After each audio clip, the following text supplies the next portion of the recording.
नमस्कार, स्वागत है आप सभी का आपके अपने इस YouTube चैनल गढ़वाल क्लासेज में। प्यारे साथियों, हम बात करते हैं इस क्लास में अपने चतुश्रेणी एग्ज़ाम की। कौन से एग्ज़ाम की? चतुश्रेणी एग्ज़ाम की। और इस चतुश्रेणी एग्ज़ाम में हम महत्वपूर्ण प्रश्नों की बात करते हैं जो पुराने अपने 10 वर्षों में राजस्थान में पूछे गए हैं। ठीक है, और आज का हमारा टॉपिक है राजस्थान की जलवायु। इसमें ज़्यादा इम्पोर्टेंट क्वेश्चन है भाई, इसलिए कम क्वेश्चन है और ज़्यादा एग्जाम में पूछे गए हैं। सारे क्वेश्चनों को देखना और एंड में जवाब देना आपके कितने प्रश्न सही निकले। चलिए, पहले प्रश्न की हम बात करें आपसे। राजस्थान में मावठ को सभी जानते हैं ना। सर्दियों के महीने में अपने राजस्थान में होने वाली जो वर्षा है उसी को हम मावठ कहते हैं। ठीक है, तो मावठ की हम बात करें, मावठ द्वारा होने वाली वर्षा किस फसल के लिए वरदान मानी जाती है? क्या गेहूं के लिए, मक्का के लिए, चावल के लिए या कपास के लिए? इसकी मैं करेक्ट आंसर की आपसे बात करूं तो आपके गेहूं के लिए जो मावठ जो होती हैं वह वरदान मानी जाती हैं। ठीक है, अगले क्वेश्चन की आपसे बात की जाए तो क्वेश्चन है आपका, निम्नलिखित में से मावठ द्वारा लाभार्थी फसल कौन सी नहीं है? इसको थोड़ा ध्यान से पढ़ना। मावठ द्वारा लाभार्थी फसल कौन सी नहीं है? 3 फसल लाभार्थी हैं। चना बिल्कुल है, गेहूं बिल्कुल है, सरसों भी है। लेकिन मैं मूंगफली और मक्का की बात करूं तो ये मावठ के समय थोड़ी होती है, तो मूंगफली और मक्का को यहाँ से फ़ायदा नहीं होता है, याद रखना है आपको। चलिए, अगले क्वेश्चन आपसे पूछा है कि अति आर्द्र जलवायु प्रदेश में कौन सा जिला स्थित नहीं है? आपको पता है अति आर्द्र जलवायु प्रदेश क्या होता है? वो प्रदेश होता है जहाँ पर 80 से लेकर 150 सेंटीमीटर बरसात होती है, वही होता है। अपने राजस्थान में 150 सेंटीमीटर केवल एक ही ज़िले में होती है, और उस ज़िले में भी कौन से स्थान पर? माउंट आबू में। ठीक है, माउंट आबू में 150 मीटर बरसात होती है। ठीक है, चलिए, अति आर्द्र जलवायु प्रदेश में कौन सा जिला स्थित नहीं है? सिरोही बिल्कुल है भाई। चित्तौड़गढ़, उत्तरी चित्तौड़गढ़ अपने उपस्थित नहीं है इसमें। बांसवाड़ा भी है, बारां भी है। तो आपका राइट आंसर कौन सा होगा? आपका चित्तौड़गढ़, जो उत्तरी चित्तौड़गढ़ है वो करेक्ट आंसर होगा। चलिए, अगले क्वेश्चन की आपसे बात की जाए कि राजस्थान का कौन सा प्रदेश का भाग है, यहाँ पर राजस्थान का कौन सा जिला अति आर्द्र जलवायु प्रदेश का भाग है? उल्टा लिख रखा है यहाँ से, कौन से के बाद में इसको पढ़ना। जिला अति आर्द्र जलवायु प्रदेश का भाग है तो कौन सा है? क्या अजमेर है, कोटा है, जयपुर है या बीकानेर है? इसके मैं आपसे करेक्ट आंसर की मैं बात करूँ तो कोटा जिला आपका अति आर्द्र जलवायु प्रदेश का क्या है भाई? भाग है। यह आपको ध्यान रखना है। अगले क्वेश्चन की आपसे बात की जाए तो क्वेश्चन है आपका, कोपेन के जलवायु वर्गीकरण के अनुसार राजस्थान के किन जिलों में स्टेपी जलवायु पाई जाती हैं? तो कोपेन के वर्गीकरण किसको पता है? अगर नहीं पता तो आप कमेंट कर दो, मैं आपको बिल्कुल आसान भाषा में एक वीडियो के माध्यम से समझा दूंगा, क्योंकि राजस्थान में इससे बाहर क्वेश्चन नहीं जाता। अगर आपसे जलवायु की पूछेगा तो वो कोपेन का ही पूछेगा। ठीक है, कोपेन ने 4 भागों में बांटा है जलवायु को। ठीक है, तो आपसे पूछा है वो वर्गीकरण के अनुसार राजस्थान के किन जिलों में स्टेपी जलवायु पाई जाती है? तो किन जिलों में? अपने बाड़मेर, जालौर और जोधपुर जिलों में पाई जाती हैं। और मैं बात करूं जलवायु की तो आपके होते हैं BSHW। ठीक है, जलवायु का नाम है। ठीक है, इस प्रकार की जलवायु बाड़मेर, जालौर, जोधपुर, इसके अलावा बहुत से अपने ज़िलों में पाई जाती हैं। चलिए, अगला क्वेश्चन आपसे पूछा है, क्वेश्चन बड़ा महत्वपूर्ण है। कोपेन के जलवायु वर्गीकरण के अनुसार राजस्थान का वह जिला जो BSHW जलवायु प्रकार की श्रेणी में आता है वह जिला है। तो BSHW जलवायु श्रेणी पूर्णतः कौन सा जिला आता है भाई?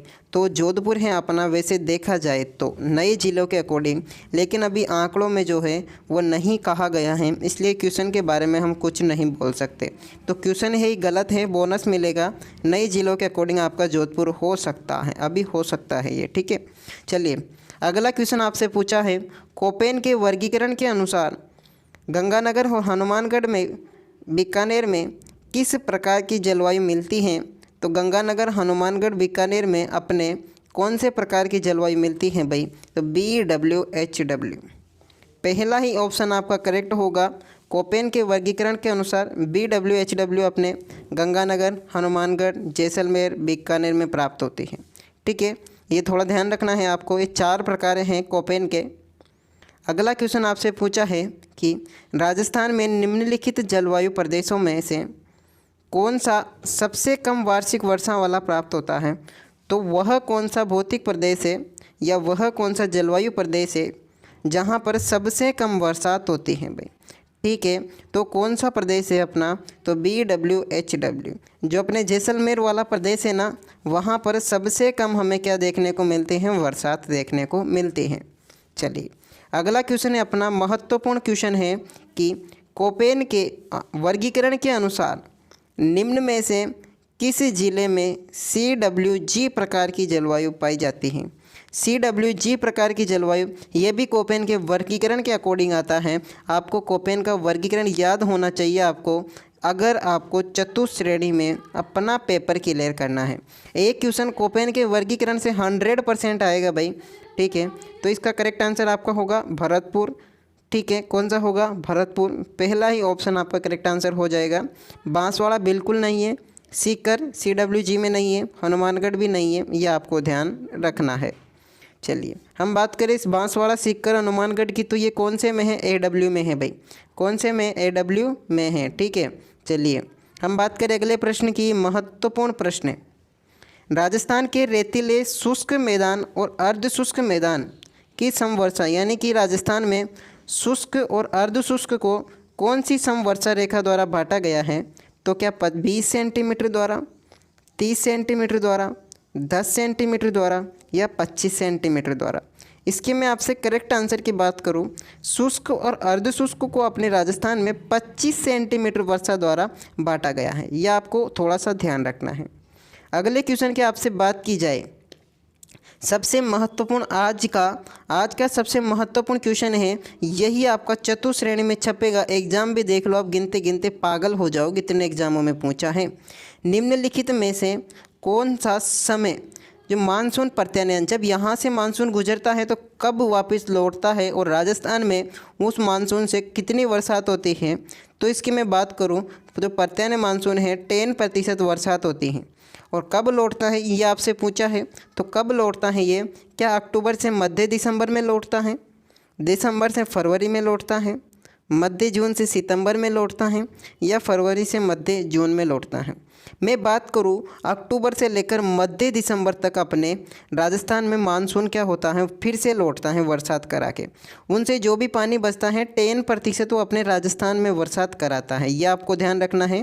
पहला ऑप्शन आपका इसमें करेक्ट आंसर होगा। अगले क्वेश्चन की आपसे बात की जाए कि राजस्थान में मई और जून में सर्वाधिक जो धूल भरी आंधियाँ हैं वह किस ज़िले में आती है। क्या जैसलमेर में आती है, बीकानेर में आती है, गंगानगर में आती है, ये बाड़मेर में आती है। प्यारे साथियों, हम बात करें इसकी कि मई और जून में राजस्थान में सर्वाधिक आंधियाँ जो हैं वह गंगानगर ज़िले में चलती हैं। कहाँ पर, गंगानगर। ठीक है, वो हम बात करें बबूलिया का नाम सभी ने सुना होगा।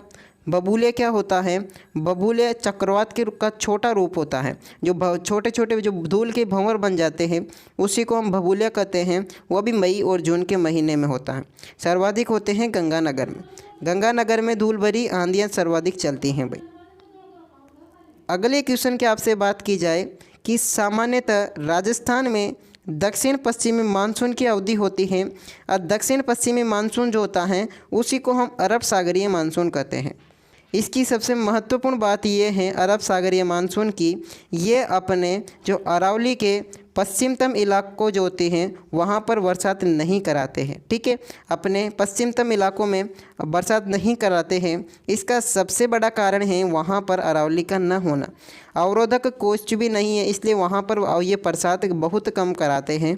अपने राजस्थान में इसका प्रवेश कहाँ से होता है भाई, अपने राजस्थान में प्रवेश होता है बांसवाड़ा ज़िले से। कहाँ से होता है, जो दक्षिण पश्चिम मानसून का प्रवेश कहाँ से होता है, बांसवाड़ा ज़िले से होता है। और ये कब आता है भाई, जून से लेकर सितंबर के महीने में अपने राजस्थान में पहुंचता है। ठीक है, ये आपको ध्यान रखना है। सेकंड ऑप्शन आपका करेक्ट आंसर होगा। अगले क्वेश्चन की आपसे बात की जाए, बार बार पूछता है, इसको कौन नहीं जानता, लू। कक्षा 10 की किताब में भी आता है लू। ठीक है। तो गर्मियों के महीने में स्थानीय जो गर्म हवा है, धूल भरी आंधियाँ मिट्टी से जो उड़ा कर ले जाती है मिट्टी को, उसी को हम लू कहते हैं, जो बिल्कुल गर्म होती हैं। ठीक है, ये होती है लू। चलिए अगला क्वेश्चन है आपका, पुरवैयाँ क्या होती हैं। आपने कभी बुजुर्गों से सुना होगा कि पुरवई चल रही है भाई, अब तो बरसात आएगी, नदी चढ़ाव पर आने वाली है। पुरवैयाँ क्या होती है, जो बंगाल की खाड़ी जो शाखा होती है, जो अपने राजस्थान में बरसात कराती है, बंगाल की खाड़ी जो शाखा होती है, उसी शाखा से चलने वाली हवाओं को जो अपने राजस्थान में प्रवेश करती है, उन्हीं हवाओं को हम पुरवैया कहते हैं, जो पूर्व से पश्चिम की ओर चलती हैं। ठीक है, ये आपको थोड़ा ध्यान रखना है। पहला ऑप्शन आपका इसमें